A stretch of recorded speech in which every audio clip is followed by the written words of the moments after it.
কারণ দেখো সবাই মনে করো যে বিকালবেলায় সবাই ফ্রিতে, ঠিক আছে? কারণ বিকালবেলা টুর্নামেন্টে খেললে মনে করো সবাই খেলতে পারবো, তোমরাও পারবা আমরাও পারবো, মানে সবাই দিতে পারবো, বুঝছো? সব স্লোতে খেলবো, ঠিক আছে? আর আমি প্রথম টুর্নামেন্টে আমি 300 ডায়মন্ড গিফট দিব, ঠিক আছে? এটা হলো শুধু গিল্ডের প্লেয়ারদের জন্য।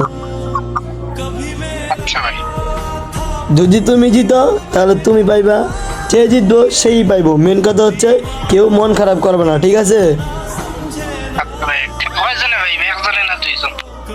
ভাই? সবাই সোলোতে খেলবা, আর গিল্ডে যে কজন লাইনে থাকবো, যদি 10 জন লাইনে থাকে 10 জনই খেলবো, যদি 20 জন থাকে 20 জনই খেলবো, মানে।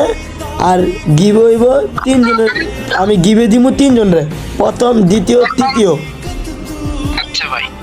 কারণ ভাই সবাই দেওয়া তো আমার সম্ভব না, আমি তো ইউটিউবার না, ঠিক আছে? এটা আমার তরফ থেকে সবাইকে গিফট করবো। আর মেন কথা হচ্ছে যে কেউ মন কালাকালি করতে পারবেন না। যদি আপনি জিতেন তাহলে আপনি পাইবেন, যদি আপনি না জিতেন তাহলে আপনার কোনো অধিকার থাকবে না, ঠিক আছে ভাই? আচ্ছা ভাই, তাহলে আমি যাই, ভালো থাকেন।